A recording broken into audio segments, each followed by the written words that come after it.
A lot of real estate agents have lost certain skills.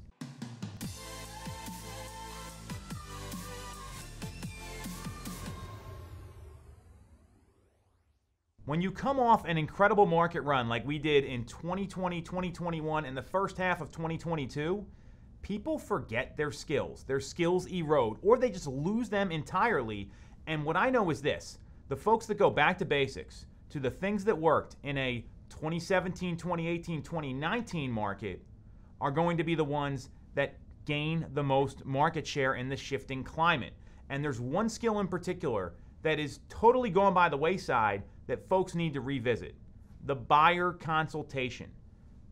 The past 2 years, we've seen folks, hey, let's go look at this house. Oh, great, you want to buy it? Offer $100,000 above the asking price and waive everything.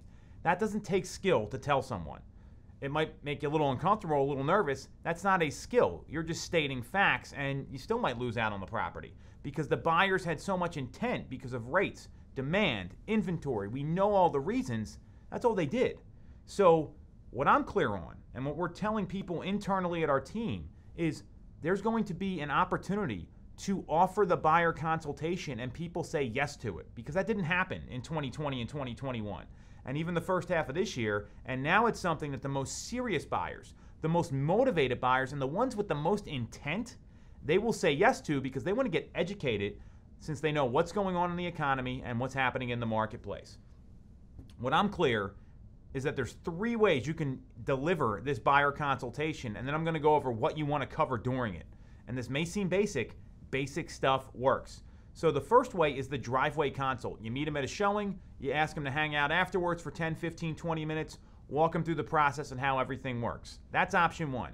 Option 2 is the 2-step, meaning meet and show the home, have a quick conversation with them, talk about some of the market conditions, and ask for a follow-up meeting and set the follow-up meeting right on the spot, where you're either having a Zoom call, having them come into the office, or meeting them for coffee and going over the full process in detail.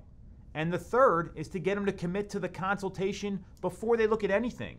This works really well with first-time home buyers because they don't know anything.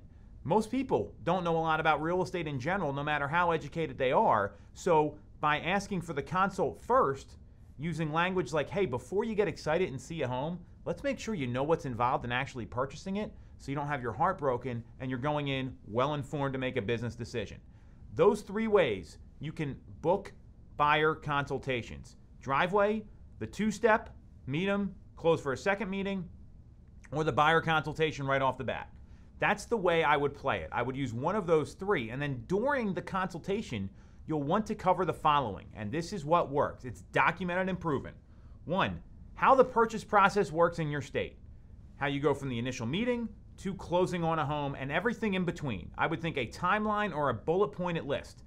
Go over each step, because when you miss a step and it comes up when you're under contract, the client's going to say, hey, Nick never told me that.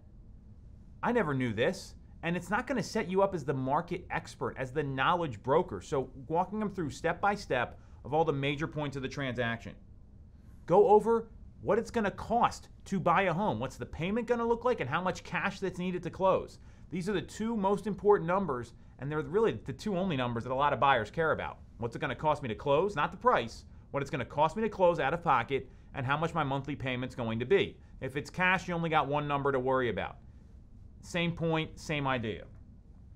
You also want to ask them, hey, what are you looking for in an agent? What's going to be most important to you to understand what their hot button issues are, and you can cater to them and overcompensate. So if communication's a big one, you can over-communicate. If they want market knowledge, you can send them a plethora of market knowledge. And that question is going to be so effective as you go through the process and help them actually make a decision on a home. And the last thing you'll want to cover is your points of difference. So now you've got it all covered.